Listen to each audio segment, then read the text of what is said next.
el mayor mandamiento.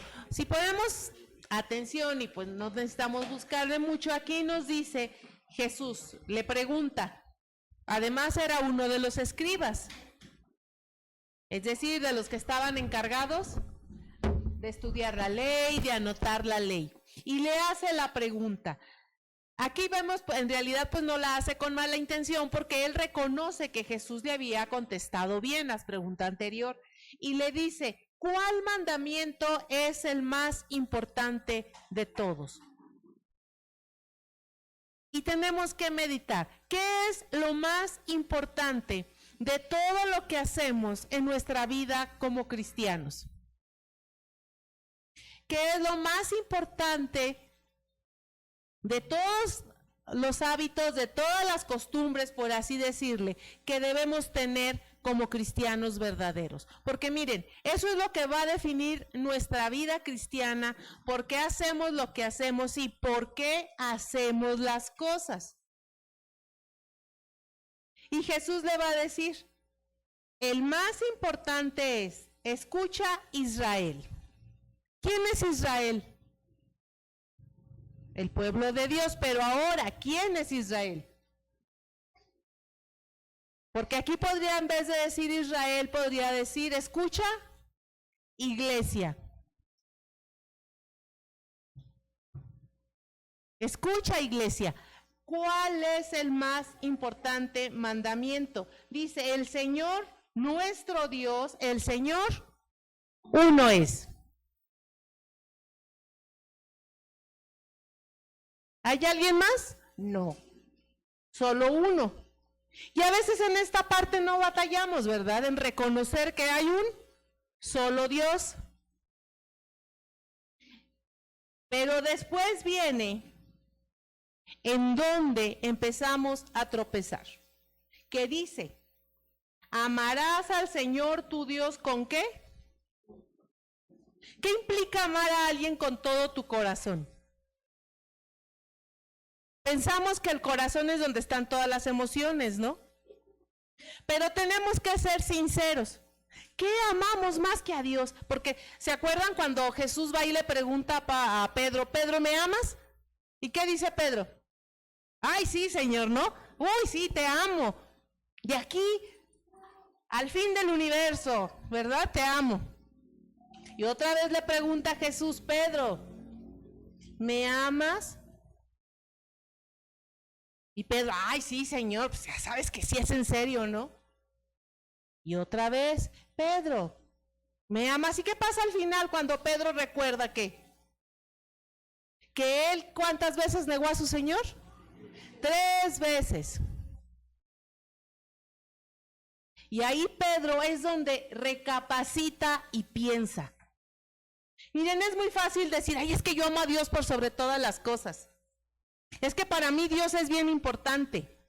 Bueno, el asunto es que si para nosotros es importante, si para nosotros en realidad nuestro amor, todo nuestro corazón es de Dios, quiere decir que las cosas de Dios, ¿cómo serían? Lo más importante.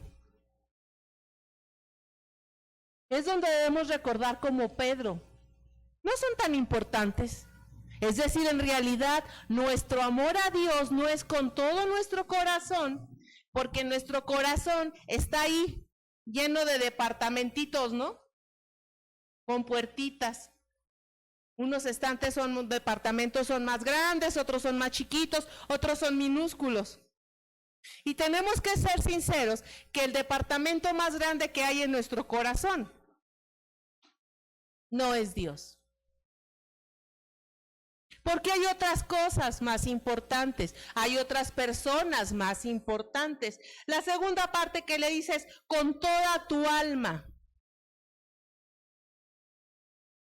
¿Qué es el alma? ¿Qué hay en el alma? La vida, ¿no? ¿Realmente toda nuestra vida es para Él? Podemos, ay, sí, Señor, toda mi vida es tuya, ¿no? Por ti es que me levanto, por ti es que me acuesto, pero no es cierto. Porque es cierto, si no fuera por Él, ¿nos hubiéramos despertado hoy? No nada más despertado, levantado hoy. Hoy hubo mucha gente que despertó, pero no se pudo levantar, ni caminar, ni tomar sus alimentos. Después le dice, ¿me amarás con qué? Toda tu mente. ¿Qué hay en nuestra mente? ¿De qué llenamos nuestra mente más que de Dios? Aquello con lo que alimentamos nuestra mente es lo que define nuestro pensamiento. Una de las cosas que vino el Señor a hacer es a romper todas las estructuras mentales que tenemos. Es decir, ayer les comentaba a las hermanas algo que leí esta semana y que sí me había puesto a pensar. Yo ya lo sabía, pero el hecho de que no hay maldiciones generacionales, ¿qué es lo que hay? Hay hábitos y patrones de conducta.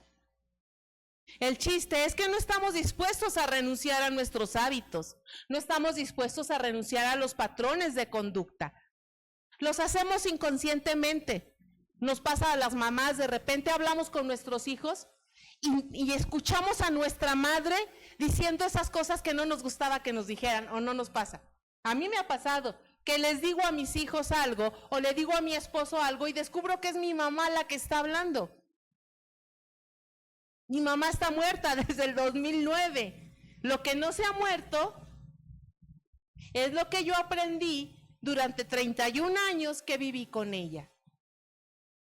Y es una lucha, porque yo debo reconocer, mi madre era una mujer virtuosa, mi madre me enseñó muchas cosas, entre esas cosas que me enseñó fue amar a Dios, pero también me enseñó otras cosas inconscientemente. Pero nosotros tenemos que ser conscientes de eso. ¿Qué hay en mi mente? ¿De qué estoy llenando mi mente? ¿Estoy llenando mi mente de novelas turcas o de novelas mexicanas? ¿Estoy llenando mi mente de noticias malas, que pues buscamos noticias buenas en este país que pasen en los noticieros? Pues no hay muchas, ¿verdad? Pero ¿de qué estoy llenando mi mente? ¿Quién llena mi mente? Porque en realidad nuestra mente está entregada a Dios. Tenemos que ser sinceros. Tenemos que ser sinceros con nosotros mismos, sinceros con Dios. Porque es cierto, Él nos va a preguntar, ¿me amas? Y nosotros que sí, Señor. ¿Me sirves? Ah, pues quién sabe, Señor. Es que a lo mejor, no sé, mi trabajo, mis amigos, mi familia son más importantes que tú, y no nos atrevemos a decirle a Dios, no, Señor, es que lo que mi familia me diga es más importante que tú. No nos atrevemos a decirle al Señor, no, Señor, es que mi trabajo es más importante que tú. No, Señor, es que mis amigos son más importantes que tú, aunque sean malas compañías, aunque me lleven a pecar, no me importa, Señor, son mis amigos y cómo los atesoro en mi corazón, por eso no los dejo. ¿Ustedes saben cómo se llama cuando algo ocupa el lugar de Dios? ¿Cómo se llama? Idolatría. A veces cuando hablamos de idólatras nos imaginamos y pensamos, no, acá en nuestros vecinos, y decimos, es que son bien idólatras, no, entras a sus iglesias y lleno de monitos, ¿no? Que son sus ídolos. Pero tenemos que ser sinceros, ¿solo ellos son idólatras? No. Todo aquello que ocupa el lugar de Dios es un ídolo. Llámese como se llame, familia, padres, trabajo, dinero, todo eso que ocupa el lugar de Dios es un ídolo. Porque fíjense cómo termina aquí esta parte de que nos dice Jesús. Y con toda ¿qué? Tu fuerza. Cuando ya cruzamos la barrera de los 50, descubrimos que tenemos la misma fuerza que a los 20.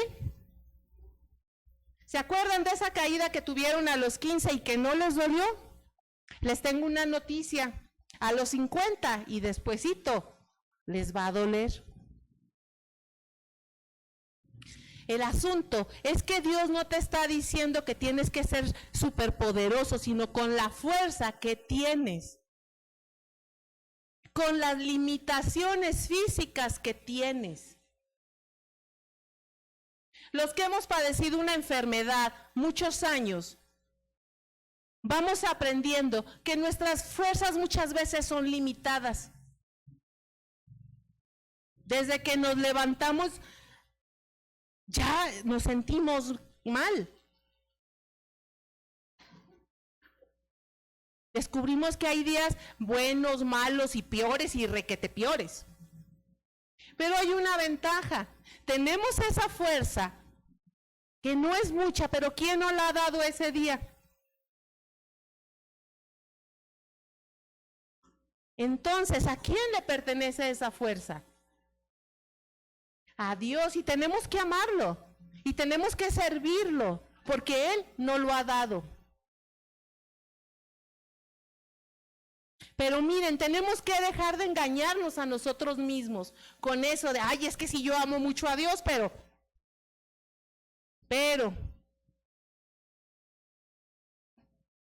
¿para qué leo la Biblia? ¿Para qué oro? Es más, ¿para qué voy a las reuniones? Porque tengo muchas cosas que hacer, ¿no?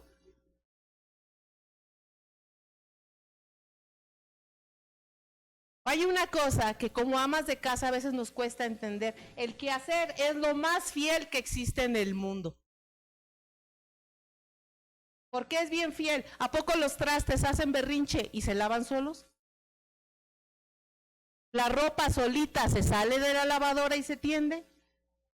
¿La ropa se plancha solita? No. ¿El quehacer se va a ir a algún lado? No. ¿Las cosas del trabajo se van a ir? No, ahí nos van a estar esperando. Miren, el hecho de que aquí con Jesús lo que piensa es el Señor nuestro Dios, el Señor uno es para recordarnos entre todas las cosas que estamos amando a uno sobre todo el universo. Y que a Él todo lo que somos, todo le pertenece. Pero el primer paso es reconocer que no lo estamos amando con nuestro corazón totalmente. Porque hay otras cosas que ocupan ese lugar.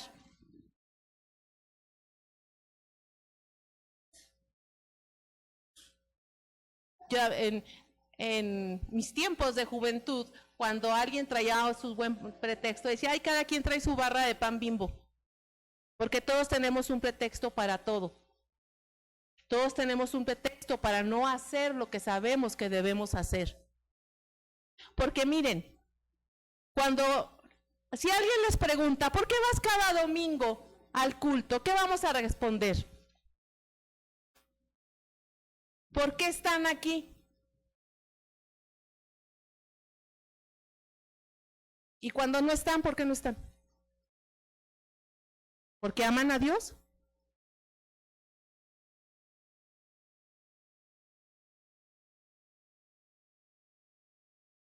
Es decir, cuando acudimos a Dios en oración, ¿por qué vamos a oración en oración a Él? Porque le llevamos nuestras peticiones. A ver, ¿por qué le llevamos nuestras peticiones? ¿Porque Él nos escucha? ¿Y cuando no oramos? ¿No nos escucha? Es muy bonito entregar las oraciones en la iglesia, ¿no? Hermanos, oren por esto. La pregunta es, ¿estás orando tú? ¿Tú estás orando con la iglesia? Porque tenemos que cuestionarnos. ¿Estoy haciendo lo que hago de verdad porque amo a Dios? ¿O hay otras cosas más importantes que Dios? Una de las cosas con las que lidiamos los que somos huérfanos, es decir, no tenemos ya a nuestros padres. Yo con lo primero que se fue mi papá. Y una de las cosas con la que yo lidié muchos años, más de 20, fue el hecho, fue hasta que me cayó el 20, no crean que fue luego, fueron años, hasta que un día a mí me cayó el 20, de entender que yo ya no era huérfana, Sí, Menandro se murió y lo enterramos. Cuerpo. Él está allá en las moradas celestiales desde el 3 de octubre de 1996. Y es el entender que no eres huérfano, que sigues teniendo un padre que provee. Porque yo puedo decir que desde ese día, desde el 3 de octubre de 1996 hasta este día, ni un día me ha faltado el sustento. Y no es por mi esposo, es por mi Padre Celestial. Pero preguntémonos y analicémonos. ¿En verdad el Señor es el uno en mi corazón? ¿De verdad es el dueño de mi alma totalmente? ¿De verdad es el dueño de mi mente y de mi fuerza? Porque ese es el más importante mandamiento.